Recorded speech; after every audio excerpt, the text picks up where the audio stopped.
হাকিমপুর থেকে শুরু করে একাধিক সীমান্তবর্তী এলাকায় কাতারে কাতারে মানুষ যারা কিন্তু বাংলাদেশের দিকে চলে যেতে শুরু করেছেন। কেন, কি ভয়ে? ডকুমেন্টস নেই, কোনো ডকুমেন্টসই নেই। তিনি এও দাবি করেছেন যে এই মুহূর্তে এসআইআরটাকে স্থগিত রাখা হোক। যারা এতদিন বেআইনিভাবে বসবাস করছিলেন, কোনো কাগজ নেই, এমনকি আধার কার্ডও নেই। ইলেকশন কমিশনের যে এত বড় একটা পাইলট প্রজেক্টে নেমেছে, তাদের নিজেদের দায় কি এড়িয়ে যেতে পারে? নমস্কার, আমি সুচারু মিত্র। অ্যাকশন রিয়াকশনে আপনাদেরকে স্বাগত জানাই। আর অ্যাকশন রিয়াকশন মানেই সাম্প্রতিকতম বিষয় নিয়ে আপনাদের কাছে নিখুঁত বিশ্লেষণ দেওয়ার চেষ্টা করি আমরা। আর আজকের অ্যাকশন রিয়াকশনে আবার সেই ঘুরে ফিরে এসআইআর, স্পেশাল ইন্টেনসিভ রিভিশন, এবং এই প্রক্রিয়া যখন চলছে তখন একাধিক আপডেট আমাদের কাছে এসে পৌঁছচ্ছে। যেই মুহূর্তে আপনাদের সঙ্গে কথা বলছি 16 জুন বিএলওর মৃত্যু ঘটে গেছে। যেই মুহূর্তে আপনাদের সঙ্গে কথা বলছি রাজ্যের মুখ্যমন্ত্রী মমতা বন্দ্যোপাধ্যায় নির্বাচন কমিশনকে চিঠি লিখেছেন উদ্বেগ প্রকাশ করে, কিন্তু এখনো পর্যন্ত কমিশন সেই চিঠির উত্তর দেয়নি। যে মুহূর্তে আপনাদের সঙ্গে আমরা কথা বলছি হাকিমপুর থেকে শুরু করে একাধিক সীমান্তবর্তী এলাকায় কাতারে কাতারে মানুষ যারা কিন্তু বাংলাদেশের দিকে চলে যেতে শুরু করেছেন। কেন, কি ভয়ে? ডকুমেন্টস নেই, কোনো ডকুমেন্টসই নেই। ফলে এতদিন তাহলে কেউ 2002 সালে, কেউ 2005 সালে, কেউ 4 বছর আগে এসেছেন, কেউ বা আবার 25 বছর আগে বাবা মায়ের সাথে এসেছিলেন, এখন বুঝতে পারছেন কাগজপত্র নেই, চলে যাচ্ছেন সীমান্তের ওপারে। গোটা পরিস্থিতিটা, গোটা প্রেক্ষাপটটা মুহূর্তে মুহূর্তে বদলাচ্ছে। এই এসআইআর নিয়ে আজকে আমরা আবার আলোকপাত করব আমাদের বিশ্লেষণের মাধ্যমে। আমাদের সঙ্গে রয়েছেন আমাদের বরিষ্ঠ সাংবাদিক ষষ্ঠী চট্টোপাধ্যায়। ষষ্ঠীদা, স্বাগত জানাই অ্যাকশন রিয়াকশনে। এসআইআর নিয়ে নতুন প্রতিবেদন নয়, আমরা এর আগেও করেছি। পর্যায়ক্রমিকভাবে যত দিন গড়াচ্ছে, যত প্রক্রিয়া শেষ হয়ে আসছে, ফর্ম জমা পড়তে শুরু করেছে, 4 তারিখে সব ক্লোজড হয়ে যাবে, সেই সময় বিএলও 16 জন বিএলওর মৃত্যু। মুখ্যমন্ত্রীর চিঠি নির্বাচন কমিশনকে, উদ্বেগ প্রকাশ করছেন। কমিশনের চিঠির উত্তর নেই। আবার কমিশনের টিম কলকাতায় এসে বলে যাচ্ছে যে এসআইআরে যদি একটা ভুল হয় তাহলে সিইও, রাজ্যের মুখ্য নির্বাচনী আধিকারিক, অথবা বিএলওদের দায়িত্ব নিতে হবে, কড়া ব্যবস্থা নেওয়া হবে।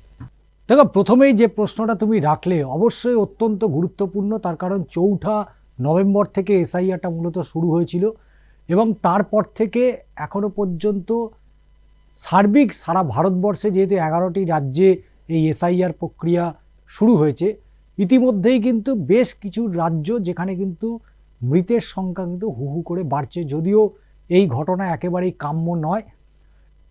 একদিকে উত্তরপ্রদেশ, রাজস্থান, তেলেঙ্গানা, তামিলনাড়ু, প্রতিটা রাজ্যেই কিন্তু পরিসংখ্যান ধরে গত প্রায় 17 দিনে 16 জন মানুষের মৃত্যু হয়েছে, এবং প্রত্যেকেই কিন্তু বিএলও। এবং প্রতিটা রাজ্যে, পশ্চিমবঙ্গে যেমন 4 জন মারা গেছে। এই যে বিএলওদের যে মৃত্যুর ঘটনা, এটা অত্যন্ত মর্মান্তিক। তার কারণ ইতিমধ্যেই লোকসভার বিরোধী দলনেতা রাহুল গান্ধী তিনি তীব্র অভিযোগ জানিয়েছেন নির্বাচন কমিশন জ্ঞানেশ কুমারের কাছে, এবং এ রাজ্যের মুখ্যমন্ত্রী মমতা বন্দ্যোপাধ্যায় তিনি কিন্তু সরাসরি অভিযোগ দিচ্ছেন, এবং সমস্ত দায় নির্বাচন কমিশনের ওপরেই যে বর্তায় সেটা স্পষ্টত চিঠিতে উল্লেখ করেছে। এবং তিনি এও দাবি করেছেন যে এই মুহূর্তে এসআইআরটাকে স্থগিত রাখা হোক। তার কারণ যেহেতু নির্বাচনী বিধি এখনো লাগু হয়নি, তাই নির্বাচন কমিশন যেভাবে এ রাজ্যের সরকারি কর্মচারীদের বিভিন্নভাবে তারা বিএলওদের কাজ করাচ্ছে, কিন্তু দেখতে হবে এই বিএলওরা কারা। এ রাজ্যেরই সরকারি কর্মচারী, তারা বিভিন্ন স্কুলের শিক্ষক, ফলে স্কুলগুলোতে একটা বড় ধকল চলছে, এবং তার পাশাপাশি তাদের ওপর যেভাবে প্রেশার, এই ধরো প্রতিটা বাড়িতে বাড়িতে গিয়ে মানুষকে বোঝানো। এবার একটা পার্টে কোথাও 700 ভোটার, কোথাও 800, কোথাও বা 1100, এই রকম কাছাকাছি এক একটা পার্টে ভোটার রয়েছে। এবার এতগুলো ভোটার, তার পাশাপাশি এতগুলো বাড়ি ভিজিট করা, তারপরে তাদের ফর্ম দেওয়া, তাদের বোঝানো, এবং বোঝানো শুধু নয়, সেই ফর্মগুলো ফিল আপ করে নিয়ে আসার পর সেগুলো আপলোড করা। এবং দেখা যাচ্ছে আপলোড করাতে দেখা যাচ্ছে যে একটা বাড়িতে 5টা ভোটার আছে, 4 জনের নাম উঠলো, আপলোডিং হলো, 1 জনের আপলোডিং হলো না। কোথাও দেখা যাচ্ছে যে বাবার 2002 সালে ভোটার লিস্টের নাম রয়েছে, তা ছেলে বা মেয়ের তাদেরও ভোটার লিস্টে নাম নেই, যেহেতু বাবাকে অনুসরণ করে ছেলে মেয়ের ভোটার লিস্টে নাম তুলেছে। কিন্তু দেখা যাচ্ছে আপলোডিংয়ের ক্ষেত্রে বাবার 2002 সালে ভোটার লিস্টে নাম রয়েছে, বাবারই নাম আপলোড হয়নি।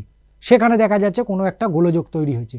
এই যে বারবার বিএলওদের ওপরে এই যে কাজের যে প্রেশার, এবং সম্প্রতি এই যে রানাঘাটের যে ঘটনা, সেখানে দেখা যাচ্ছে একজন বিএলওর তার বিয়ে কেন বউ ভাতের দিনকে তিনি কিন্তু ছুটিও পাননি বিয়েতে, এবং ছুটি না পাওয়ার কারণে বিয়ে সেটাও অত্যন্ত গুরুত্বপূর্ণ, এবং এই যে এসআইআরের কাজ সেটাও গুরুত্বপূর্ণ, কিন্তু কাজটা করে যেতে হচ্ছে। অর্থাৎ বিয়ের সময় বিয়ে বৌভাত দুটোতেই দেখা যাচ্ছে বিএলওর বিয়েতে বিএলও নিজেই সেই এসআইআরে ফর্ম ফিল আপ করছে।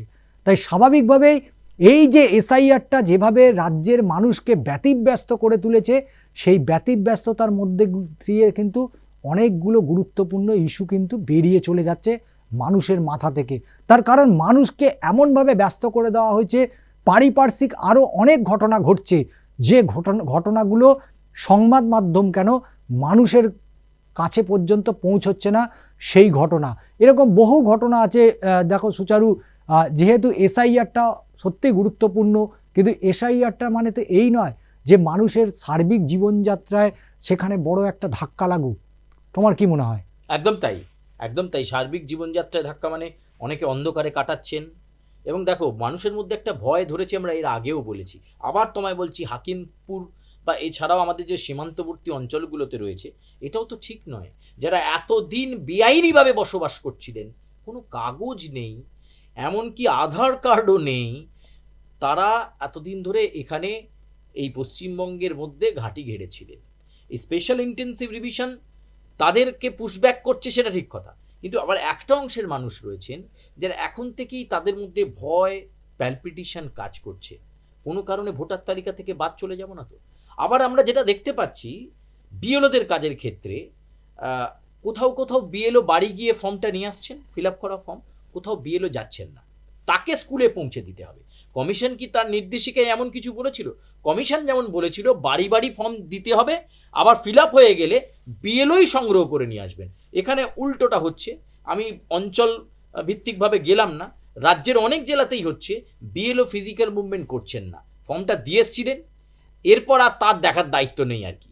বাকি বাড়ির লোকেরা তারা ফিল আপ করে তারা যাচ্ছেন স্কুলে, একটা দীর্ঘ লাইন পড়ছে, অনেকের সময় নষ্ট হচ্ছে, এবং শুধু তাই নয়, তারা গিয়ে সেই সংশ্লিষ্ট জায়গায় বিএলওর কাছে জমা দিচ্ছেন। এই বিষয়টা নিয়েও কিন্তু মানুষের মনে প্রশ্ন রয়েছে, এবং অনেকের ফর্ম ফিল আপ করতে ভুল হয়ে যাচ্ছে, অনেকেই স্বভাবত বুঝতে পারছে না। এই যে বিএলআরওর বলে দেওয়া উচিত কোন কলামটায় কি লেখা, কিভাবে তারা লিখবে, বাংলায় লিখবে না ইংরেজিতে লিখবে। কয়েকদিন আগে আমাকে ল্যাঙ্গুয়েজ নিয়ে একজন জিজ্ঞেস করছিলেন যে আমি তো ইংরেজিতে করেছি, মানে কোনো অসুবিধা নেই, যে ল্যাঙ্গুয়েজে কমফোর্টেবল সেই ল্যাঙ্গুয়েজেই লিখবেন।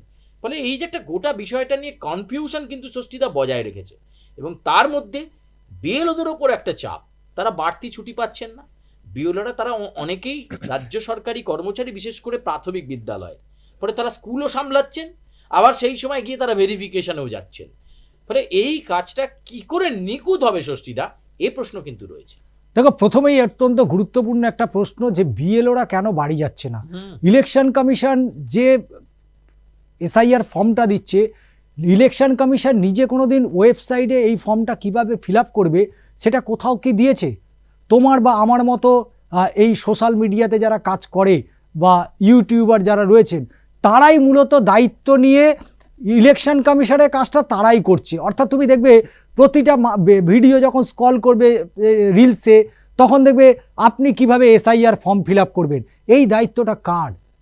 নির্বাচন কমিশন নিজের দায়িত্ব কি এড়িয়ে যেতে পারে? একদমই পারে। তার নির্বাচন কমিশন নিজে যখন এসআইআরটাকে স্টার্ট করেছে, সেই এসআইআরটাকে মানুষ কিভাবে ফিল আপ করবে তার ফর্ম, এবং কোথায় 2002 ফিল আপ করবে, কোথায় নতুন ভোটার তারা কোথায় ফিল আপ করবে, যারা 2002 সালের পরে যারা ভোট দিয়েছে তারা কোন জায়গাটা ফিল আপ করবে, এই যে কমিশনের যে দায়িত্ব, কমিশনের নিজস্ব ওয়েবসাইট বারবার ঘেটে যাচ্ছে। এই যে তুমি আপলোডিংয়ের ক্ষেত্রে সেখানেও ঘেটে যাচ্ছে। তারা এত লোক এত একই সময় তারা প্রত্যেকেই চেষ্টা করছে যে আমার নামটা আপলোড হয়েছে তো, আমার নামটা ঠিক আছে তো। এই যে কমিশনের ওপরে, কমিশন নিজেই সেই স্বচ্ছতা কি কোথাও বজায় রাখছে? আজকে তোমাকে বেশ কয়েকটা, তুমি যে প্রসঙ্গটা তুললে অত্যন্ত গুরুত্বপূর্ণ প্রশ্ন এই সময়কালে দাঁড়িয়ে, তার কারণ অনেকগুলো জেলা যেগুলো ধরে ধরে বলতে পারি আমি, যেমন গুরুত্বপূর্ণ হাওড়া বিস্তীর্ণ অঞ্চল, উলবেড়িয়া, এইদিকে তুমি যাও পুরুলিয়া, মেদিনীপুর, তারপরে যাও বাঁকুড়া, তারপরে বর্ধমান, পূর্ব বর্ধমান, মুর্শিদাবাদ, এক একটা জেলা ধরে ধরে বলছি। নির্বাচন কমিশন যদি চ্যালেঞ্জ করে গিয়ে দেখতে পারেন যে সেখানে পঞ্চায়েত দপ্তর থেকে বিলি করা হচ্ছে এই এসআইআর, এবং শুধু তাই নয়, তোমার কবে ডেট আসবে সে তোমার সিরিয়াল নাম্বার অনুযায়ী তোমার কাছে ফোন যাবে, আপনার এবার সময় এসছে, আপনি এসে ফর্মটা জেনে গেলেন। কেন? ইলেকশন কমিশনে জ্ঞানেশ কুমার প্রেস কনফারেন্স করে স্পষ্ট করে বলে দিচ্ছে, বারবার বলে দিচ্ছে যে আপনাদের বাড়ি বাড়ি পৌঁছে যাবে। হ্যাঁ, কিছু মানুষ পৌঁছচ্ছে, এটাও অস্বীকার করা কোনো জায়গা নেই। কিছু বিএলআরও তারা বাড়ি বাড়ি পৌঁছচ্ছেন, কেউ সকালে সময় দিচ্ছেন, কেউ রাতে দিচ্ছেন, কেউ দুপুরে দিচ্ছেন, সময় কিছু দিচ্ছে। কিন্তু একটা বড় অংশ যেটা পঞ্চায়েত দপ্তর থেকে দেওয়া হচ্ছে, যেখানে পঞ্চায়েত দপ্তরে গিয়ে হত্যা হয়ে পড়ে থাকতে হচ্ছে যে আমার ফর্মটা কি হবে, আমি কেন ফর্মটা পেলাম না। আবার কোথাও কোথাও এরকম রটিয়ে দেওয়া হয়েছে যে 25শে নভেম্বর পর্যন্তই এই জমাটা নেওয়া হবে। ইলেকশন কমিশনের যে এত বড় একটা পাইলট প্রজেক্টে নেমেছে, তাদের নিজেদের দায় কি এড়িয়ে যেতে পারে? ইলেকশন কমিশন কি সেই সমস্ত যারা আজকে বিএলও মারা গিয়েছেন তাদের দায় ইলেকশন কমিশন নেবেন? ইলেকশন কমিশন সেই দায় নেবে? আজকে একটা মানুষ আতঙ্কিত হয়ে তিনি মারা যাচ্ছেন, এর দায় কাকে? এর দায় অবশ্যই নির্বাচন কমিশনকে নিতে হবে। অস্বীকার করার জায়গা নেই। মুখ্যমন্ত্রী যে অভিযোগ করেছে আমি তার সাথে সহমত পোষণ করি। তার কারণ একটাই, তাদের ওপর প্রতিদিন যেভাবে প্রেশার বাড়ছে। আজকে বলা হয়েছিল যে বিএলওরা বাড়ি বাড়ি যাবে, তারা ফর্মটা দেবে, ফর্মটা ফিল আপ করবে, অ্যাট এ টাইম না, মানে সে 4বার তার বাড়িতে যাবে। এবার 4বার গিয়ে তার বাড়ি থেকে ফর্ম নিয়ে যায়। তাহলে 800, এক একটা পার্টে যদি 800 ভোটার হয় বা 500 বা 600 ভোটার হয়, সেখানে বাড়ির সংখ্যা আমি মনে করছি 400। তাহলে এই 400 বাড়িতে তাকে 4বার ভিজিট করতে হবে। তাহলে 4 × 4, 4 × 4 = 16। তার মানে এক একজনের বাড়িতে 4বার করে হলে যদি 400 বাড়ি হয় 160। তাহলে এইবার প্রশ্ন হচ্ছে এই এতগুলো বাড়িতে ভিজিট করা।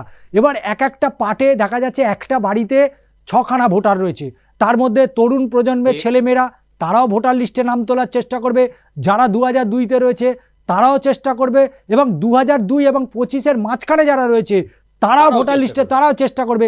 এবং সব চেষ্টা করার পরে বিএলও করবেটা কি? আজকে তুমি দেখো, তুমি যে কথাটা বলছিলে যে এই যে বিস্তীর্ণ যে বর্ডার এরিয়াগুলো, সেই বর্ডার এরিয়া গাইঘাটা বলো, হরিঙ্গাটা বলো, রানাঘাট বলো, তুমি এদিকে ছেড়ে দাও, উত্তরবঙ্গে যাও, জলপাইগুড়ি, ওদিকে কার্সিয়াং, ওদিকে তোমার মিরিক ফিরিক জায়গা, এই জায়গাগুলো যেগুলো বর্ডার এরিয়া জায়গা, আজকে দায় কি রাজ্যের ঘাড়ে চাপিয়ে দিলে হবে? আমি তো বলবো 2002 সালের আগে থেকে কেন্দ্রে যে কটা সরকার ছিল এবং আজকে পর্যন্ত স্টিল টুডে একটা সরকার তার নিজের দায় এড়িয়ে যেতে পারে না। আজকে যে মানুষগুলো ঢুকেছে, কার জন্য ঢুকেছে? আজকে সে বামফ্রন্ট সরকার বলো, তার আগে কংগ্রেসের, তার আগে যুক্তফ্রন্ট সরকার, প্রতিটা সরকারের সময় কেন্দ্রীয় সরকার ছিল, কংগ্রেস আমল বলো ছিল, তোমার একের পর এক সরকার সেখানে বদল হয়েছে, কিন্তু অনুপ্রবেশকারীরা তো কোথাও ঢোকা বন্ধ করেনি। কোথায় ভারতবর্ষের মানুষ তো কোথাও বাংলাদেশে অনুপ্রবেশ করছে না। তো তুমি একটা বাংলাদেশে এত উত্তাল পরিস্থিতি হলো, সেখানে কোথাও কি ভারতের কোনো নাগরিক বাংলাদেশে পৌঁছে গিয়েছে? কিন্তু বারবার বাংলাদেশ থেকে ঢুকছে। যদি বারবার বাংলাদেশ থেকে ঢোকে, এবং এই ঢোকার আটকানোর দায়িত্ব কার? না মমতা ব্যানার্জি, না জ্যোতি বসুর, না বুদ্ধদেব ভট্টাচার্যের, না সিদ্ধার্থ শঙ্কর রায়ের, না অজয় মুখার্জির, না ডাক্তার বিধানচন্দ্র রায়। এই দায় কেন্দ্রীয় সরকারের, আর কেন্দ্রীয় সরকারের এই দায় নিতে হবে। আজকে কেন্দ্রীয় সরকারের জন্যই পশ্চিমবঙ্গ কেন সারা ভারতবর্ষের যারা বিভিন্ন ভাবে তারা প্রবেশ করেছে তার সমস্ত দায় কেন্দ্রীয় সরকার, সে বর্তমান হোক অতীত হোক। আজকে তাদের জন্য ভারতবর্ষের মানুষ তাদের আর্থিক সামাজিক সব জায়গা থেকে পিছিয়ে পড়েছে। শুধুমাত্র অনুপ্রবেশকারী, তোমার ওখানে ভালো লাগছে না, তুমি ভারতে চলে এলে, আর ভারতে তাহলে বর্ডারগুলোতে তাহলে দায়িত্ব কার? আজকে বিএসএফ রয়েছে, আজকে তোমার সিআরপিএফ রয়েছে, কাদের এজেন্সি? মমতা ব্যানার্জি, না বুদ্ধদেব ভট্টাচার্য, না জ্যোতি বসু, না সিদ্ধার্থ শঙ্কর রায়, না আমাদের অজয় মুখার্জি সরকারের সময়? ঠিক। তোমার কাছে আরেকটা প্রশ্ন, এই যে প্রেক্ষাপট তৈরি হচ্ছে, বিএলওদের মৃত্যু, মুখ্যমন্ত্রী চিঠি লিখলেন, তিনি তো একজন নির্বাচিত সরকারের মুখ্য, তিনি একটা চেয়ারে রয়েছেন, মুখ্যমন্ত্রীর পদে আসেন, তিনি চিঠি লিখলেন, কমিশন সেই চিঠির উত্তর দিল না, এর কোনো ব্যাখ্যা আছে নাকি? আসলে জ্ঞানেশ কুমার শুধু না, জ্ঞানেশ কুমারের টিমে যারা রয়েছে না, তাদের পালস বিট ইতিমধ্যেই বাড়তে শুরু করেছে। তার কারণ তোমাকে বলি, এ রাজ্যের মুখ্যমন্ত্রী মমতা বন্দ্যোপাধ্যায় শুধু নাম নয়, সর্বভারতীয় রাজনীতিতে মমতা বন্দ্যোপাধ্যায় একটা ফিগার, যে ফিগারটার জন্য জ্ঞানেশ কুমারকে উত্তর দিতে হবে, এবং সেই কি উত্তর দেবে 160 লাইনের লেখা চিঠিটা, 160 লাইনের লেখা। এই 160 লাইনকে ধরে ধরে পড়ে ওরা চিন্তা করছে যে কোন প্রশ্নের কি উত্তর দেব, কারণ মমতা ব্যানার্জি যে প্রশ্নগুলো করেছে কোথাও সেটা একেবারে ন্যায্য।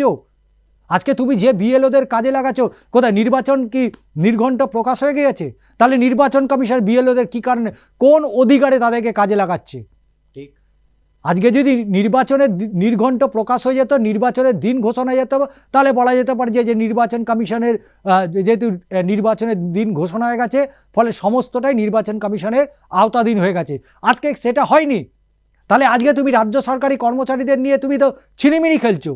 আজকে বিএলও, তোমার নির্বাচন কমিশন, তোমার নিজের কেন্দ্রীয় এখানে উপনির্বাচন কমিশনের দপ্তর রয়েছে, তাহলে তাদেরকে তুমি কাজে লাগাচ্ছ না কেন? তুমি কেন রাজ্য সরকারের কর্মচারীদের কাজে লাগাচ্ছ? এবং তাদের মৃত্যুর জন্য দায়িত্ব তোমাদেরই নিতে হবে।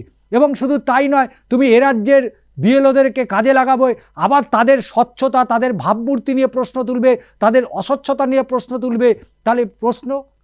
আর তোমার এখানকার বিএলওরা যদি মনে করে কোথাও তাদের মধ্যে, তাদের বিরুদ্ধে অভিযোগ, অমনি অ্যাকশান নিয়ে নিচ্ছে ইলেকশন কমিশন। ইলেকশন কমিশনের এই অ্যাকশান নেওয়ার অধিকার রয়েছে? নেই। এবার এই এসআইআরের চাপে দেখা যাচ্ছে সারা রাজ্য নয়, বেশ 11টি রাজ্যের অর্থনীতির শোনো নয়, মানুষের নাবিশ্বাস উঠে যাচ্ছে। যে প্রসঙ্গটা তুমি তুলছিলে, মানুষ অত্যন্ত বিরক্ত হচ্ছেন। কাউকে বিএলও বলছে ছবি ঘোলা এসেছে, আবার তুলে নিয়ে আসুন, আবার ছবি দিতে হবে। কেউ হয়তো বাড়িতে গোটা পরিবারই চাকরিজীবী থাকছে না, সেই সময় বিএলও আসছেন, মানে কোনো ইন্টিমেশনস নেই, হজবড়লর মতো একটা প্রক্রিয়া চলছে। মানুষ কিন্তু খুব বিরক্ত, এবং মানুষের মানে পরিষ্কার কথা, এই এসআইআর হেন তেন করে আমার কি লাভ আছে? মানে আমি বলছি না যে দেখো একটা এলিট লেভেল থাকে, শিক্ষিত পরিশীলিত মানুষজন, কিন্তু যে খেটে খাওয়া শ্রমিক মানুষ, তারা তো দিনের শেষে বুঝবেন যে তারা কি এসআইআরের জন্য একটা দিন তাদের রোজ অফ করে বাড়িতে বসে থাকবেন? হচ্ছে অনেকের ক্ষেত্রে তাই। আজকে গ্রামে বলে দিল বিএলও আসছে বাড়িতে, সেই দিনের রোজগারটা হয়তো তার 360 টাকা রোজ ছিল, যেতে পারলো না, 500 টাকা রোজ ছিল, যেতে পারলো না। প্র্যাকটিক্যালি বেসিক্যালি কিন্তু দেখা যাচ্ছে মানুষ কিন্তু এটাকে খুব ভালোভাবে নিচ্ছে না। ভালো ভালো অনেক রাজনৈতিক নেতারা বলছেন, কিন্তু কোনোভাবেই এটাকে মানে নিরবিচ্ছিন্ন খুব ভালো স্মুথ প্রসেস হচ্ছে এখনই, সেটা আমরা দেখতে পাচ্ছি প্রসেসটা ভালো হচ্ছে না, এবং অনেকেই এটাকে পছন্দ করছেন না, অনেকেই প্রশ্ন করছেন। আমরা তো সাংবাদিকতার ক্ষেত্রে কাজ করি, তুমি আমি দুজনেই দীর্ঘ সময় ধরে, 17-18 বছর ধরে, আমাদের সঙ্গে যাদেরই দেখা হচ্ছে তাদের কী হচ্ছে এসআইআরটার, এটার মানেটা কি? আমার কি কোনো আর্থিক লাভ হবে? তাদের মনে কিন্তু সবসময় আর্থিক লাভের বিষয়টা ঘোরাফেরা করছে, যে এটা করলে কি আমার কোনো পয়সা আসবে নাকি? দেখো, প্রত্যন্ত গ্রামের যে কথাটা বলছিলে, মানে প্রত্যন্ত গ্রামে যারা রয়েছেন, শহর কেন্দ্রিক মানুষের মধ্যে খানিকটা বলতে নেই, তারা অনেকটা ফাস্ট, তাদের যে কোনো কাজে তারা হয়তো টেকনিক্যালি তারা কিন্তু সোশ্যাল মিডিয়াতে যাবে, তাদের ইসিআর যে প্ল্যাটফর্ম রয়েছে সেখানে কোনোভাবে তারা কিন্তু সেই ফর্মটা ফিল আপ করে দিতে পারে, যদি সে ফর্মটা না নিয়ে থাকে, সেই সরাসরি ফিল আপ করার জায়গা রয়েছে। কিন্তু প্রান্তিক মানুষ, প্রান্তিক চাষি, প্রান্তিক শ্রমিক, প্রান্তিক যারা ভিন রাজ্যে কাজ করতে যাচ্ছে, অর্থাৎ পরিযায়ী, তাহলে তাদেরটা কি হবে? আজকে তোমার রাজ্যে কাজ নেই, তুমি যাচ্ছ অন্য রাজ্যে কাজ করতে, তুমি ওইখান থেকে টাকাটা পাঠাবে, তারপরে তোমার বাড়ি চুলোটা জ্বলবে। এবার এই যে নাগরিকত্ব আসছে, ওই দাদা না আসলে আমার নাগরিকত্ব চলে যাবে। কোথাও কি ইলেকশন কমিশন, তুমি আজকে 4 তারিখ থেকে আজকে হয়ে গেল প্রায় কাছাকাছি 25 তারিখ হয়ে গেল, এই 21 দিনের মধ্যে কোথাও নির্বাচন কমিশন একবারের জন্য বলেছে যে ভোটাধিকারের সাথে নাগরিকত্বের কোনো সম্পর্ক নেই? একবারও বলেছে সুচারু? তোমার কি কোথাও একদম নয়, কোথাও একদমই কি নয়, তাদের একদমই ওয়েবসাইটে?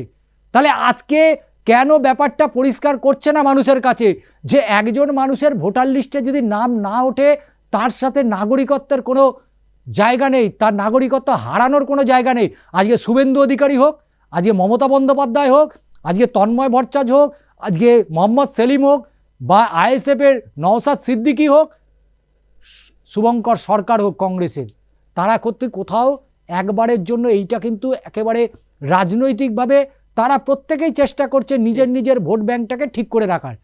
কিন্তু সুচারু একটা এর মধ্যে মজার ব্যাপার আছে। তুমি দেখো এই এসআইআরটা হওয়াতে কিন্তু রাজ্যের আন্দোলনটা কিন্তু কমে গেছে। তুমি একটু ভালো করে খেয়াল করে দেখো, বিহার ইলেকশনটা সব ঘুরে গেছে। তুমি দেখো বিহার ইলেকশনটা শেষ হলো, তার ফলাফল বেরিয়ে গেল, আলোচনা কি হলো?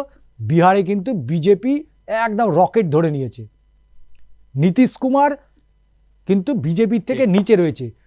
প্রশ্ন হচ্ছে এই এসআইআর চক্রটা আদতে কাকে বেশি ফয়দা দিচ্ছে? কে লাভবান হচ্ছে? এ রাজ্যের শাসক না এ রাজ্যের বিরোধী?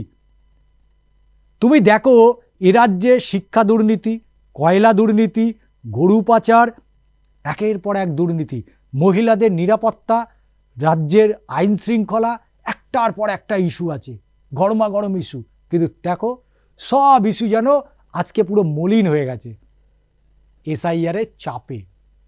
তাই এসআইআরটা কিন্তু শাসকের কাছে অত্যন্ত গুরুত্বপূর্ণ একটা ইস্যু, যে ইস্যুটাকে ওরা জিয়ে রাখছে। ওরা বিভিন্ন সময় দেখবে নেতা হোক নেত্রী হোক প্রতিদিন তারা প্রেস কনফারেন্স করছে, এসআইআর নিয়ে প্রচুর বলছে। এসআইআরটা কিন্তু তাদের কাছে অনেক গুরুত্বপূর্ণ। রাজ্যের মন্ত্রী জেল থেকে বেরোলো, রাজ্যের বিধায়ক জেলে বন্দি রয়েছে, রাজ্যের বিধায়করা জেল থেকে বেরিয়েছে, তাহলে হচ্ছে এটাকে এই যে ইডি এই হঠাৎ কয়লা দুর্নীতি নিয়ে ইডি রাজ্য জুড়ে ছাপা মারতে শুরু করলো। তুমি বলো তো কটা সংবাদ মাধ্যমে এই ইডি ছাপা মারাটা দেখালো? এটা যদি এসআইআর না হতো আজকে এই রাজ্য জুড়ে এই যে শিক্ষা দুর্নীতি, এই যে খাদ্য রেশন দুর্নীতি, একটার পর একটা দুর্নীতিতে বিরোধীরা একেবারে চাপ দিত। কিন্তু দেখা যাচ্ছে এই এসআইআরের চক্করে, তবে একটা বলা বাকি রয়ে গেল, এই এসআইআরের চক্করে একটা কথা বলতেই হয়, কিন্তু রাজ্য সরকারের তো প্রচুর দোষ, তার রাজ্য সরকারের প্রচুর গন্ধ, কিন্তু কেন্দ্রীয় সরকার কিন্তু এই এসআইআরের চক্করে এই যে গ্যাসের দামটা এই যে 50 টাকা বেড়ে গেল, 60 টাকা বেড়ে গেল, ও কিন্তু ঘাপটি মেরে বসে আছে। আজকে 2024 সালে যেখানে 829 টাকা ছিল, 2024-এর ডিসেম্বরে গিয়ে সেটা হয়ে গেল 879 টাকা, আর 2025 সালে নভেম্বরে দাঁড়িয়ে সেটা কিন্তু এই 879 টাকায় রয়ে গেল। মজার ব্যাপার হচ্ছে যে তেল কোম্পানিগুলো তারা কিন্তু কাঁচামালের দামটা কমিয়ে দিয়েছে, আর কাঁচামালের দামটা কমে গেলে স্বাভাবিকভাবেই জিনিসের দামটা অটোমেটিক কমে যাবে তো। কিন্তু দেখো কাঁচামালের যোগানের দাম কিন্তু প্রচুর পরিমাণে কমে গেছে, আর কেন্দ্রের কোষাগার কিন্তু ভরছে। প্রতিদিন গ্যাস নিয়ে মানুষের নাভিশ্বাস উঠছে এই দামে।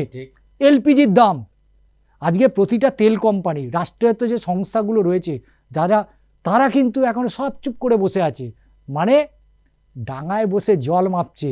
এই এসআইআরটা যতদিন থাকবে আর মোটামুটি যে কটা ইস্যু রয়েছে সেই ইস্যু ধারে কাছে কেউ যাবে না। শুভেন্দু অধিকারী কিন্তু আর এই দুর্নীতি নিয়ে পথে নামছে না। শুভেন্দু অধিকারী আজকে ওই কয়লা দুর্নীতি বলো, মহিলাদের নিরাপত্তা নিয়ে বলো, এগুলো নিয়ে কিন্তু শুভেন্দু অধিকারী পথে নেই। শুভেন্দু অধিকারী পথে আছে যে ঘুষপেটিয়া, রোহিঙ্গা। আমি তো প্রশ্ন করতে চাই যে শুভেন্দু অধিকারী কেন্দ্রে তো তাদেরই সরকার, তাহলে এই তথ্য শুভেন্দু অধিকারী দিচ্ছে না কেন যে 2014 সালে বিজেপি ক্ষমতায় এলো কেন্দ্রে? ঠিক, তাহলে 2014 সাল থেকে 2025 সাল পর্যন্ত কেন্দ্রে থাকা যে নিরাপত্তার দায়িত্বে থাকা এই যে বর্ডার এরিয়াগুলোতে এই 2014 থেকে 2025-এর নভেম্বর পর্যন্ত কটা রোহিঙ্গা, কটা ঘুষপেটিয়া ঢুকেছে সেটা তো তারা তথ্য দিয়ে বলুক না। কোথায় তারা সেই তথ্য দিচ্ছে? তারা শুধু বলছে 2000 সালে ওর ভোট নেই, 2000 সালে এর ভোট নেই, তার ভোট নেই। আরে মুশকিলের ব্যাপার তো। তুমি এর ওর তথ্য খুঁজে বেড়াচ্ছ, তুমি একটা তথ্য প্রকাশ করে বলো না যে 2002 সালে তো ঠিক আছে হয়নি 2002 সালে রোহিঙ্গা ঢুকে গেছে, তাহলে 2016 থেকে 14 থেকে 2025 অবধি তারা হিসাব করে দেখাক, কারণ তারা এই হিসাব দেবে না। কারণ কেন দেবে না? কারণ আঙুলটা যেমন ওদের দিকে এখন যেমন রয়েছে, কালকেও থাকবে, পরশুদিনে থাকবে। তার কারণ এই ঢোকা বেরোনোটার কিন্তু বিএসএফ এর একটা মুখ্য ভূমিকা আছে। আমরা আজকের এই বিষয়ের এই কিউলিংটা ছেড়ে গেলাম, পরের দিনে নিশ্চয়ই বিএসএফ নিয়ে আলোচনা হবে, কিন্তু অ্যাকশন থাকলে তার রিয়াকশন তো হবেই। ফলে এই অ্যাকশন রিয়াকশনে আমরা অবশ্যই মানুষের কথা যেমন বলে চলেছি ষষ্ঠীদা, আমরা আবার বলছি নিবিড় পর্যবেক্ষণ যেমন এসআইআর হচ্ছে, আমরাও অ্যাকশন রিয়াকশনে নিবিড় পর্যবেক্ষণ একেবারে তাই। বাদ পড়া মানুষগুলো কোথায় যাবে, কোথায় গেল, আমরাও খবর রাখবো, আপনাদেরকেও দেবো। অ্যাকশন রিয়াকশনে যেভাবে আপনারা রেসপন্স দিচ্ছেন আমরা আপ্লুত। অবশ্যই লাইক করবেন, আর সেই সঙ্গে সাবস্ক্রাইব করবেন। মন্তব্য আপনাদের জরুরি, নিশ্চয়ই। মন্তব্য যে আমার আর ষষ্ঠীদার প্রতিবেদনের সপক্ষেই হতে হবে এমন নয়, কোনো বিপক্ষে মন্তব্য থাকলেও করবেন। আর কি ধরনের খবর আপনারা একেবারে শুনতে চাইছেন আমাদের বিশ্লেষণে, আমরা চেষ্টা করব সেগুলোকে আপনাদের সামনে তুলে ধরার। আপাতত অ্যাকশন রিয়াকশনে আমি সুচারু মিত্র এবং আমার সঙ্গে ষষ্ঠী চট্টোপাধ্যায় দুজনেই বিদায় নিচ্ছি। তবে আবার অ্যাকশন রিয়াকশনের নতুন এপিসোড নিয়ে আপনাদের সঙ্গে খুব দ্রুত দেখা হচ্ছে।